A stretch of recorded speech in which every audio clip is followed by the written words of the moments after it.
Here with Johnny Nelson, ahead of the Unbreakable press here. Just a couple of quick questions regarding Kell, Johnny. You're both from the same renowned Ingle gym, Sheffield.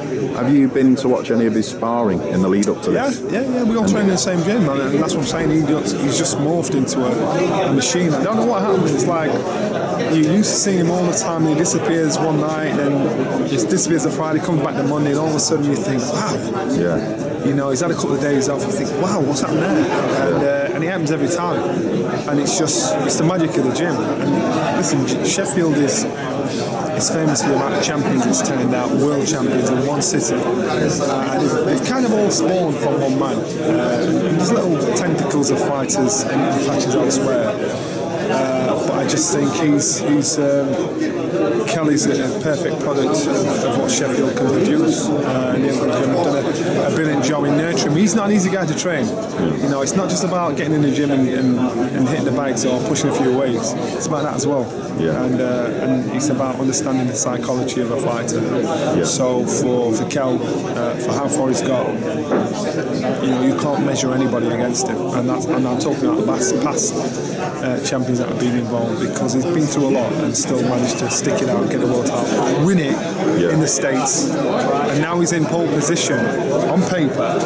You know, they're talking about the biggest fight in the world, Manny Pacquiao, Floyd Mayweather. Now on paper, he's in a great position because he's the IBF world champion. And I was with Kell on Saturday at Sheffield United. Obviously, he's a blade. You know, it seems like everything's gearing up to a super stadium fight in the summer. Do you think Kell will pack out Bramall Lane should that fight materialise? Harold Graham boxed at Bramall Lane against Lindell Holmes, who went on to box for the IBF world title after that. And it was a big gamble then, because you weren't sure about the weather, you weren't sure about the crowd attendance. I think when Kell does it, I think the gamble won't be as high. I think you'll know he's going to pack it out. He's a Blades fan. Yeah. The fans love it. You know, the Blades family stick together. Yeah. So I think it's going to be something very special. It'll be an amazing feat. Obviously, a dream match would be Kell Brooks and Amir Khan at Bramall Lane. Yeah. That won't happen. But you know, it'll be a dream matchup. But it's got to be a name he fights. Yeah. But I think Kell alone, I gather 10,000 seats have gone in the arena. Massive. That's really, really good. It's his homecoming. It's a chance to show off. And do you think that, you sort of referred to it there, do you think the Khan showdown is a Wembley fight potentially as opposed to Bramall Lane?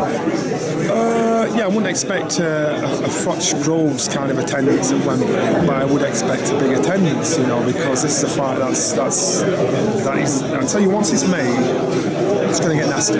Once it's made, it's going to get interesting. Once it's made, it's going to grab the attention of people that aren't even interested in boxing, because these two genuinely don't like each other. I always say, you know, when we get our guests on set at Sky, we should have a camera of what happens before and after. What you see on TV.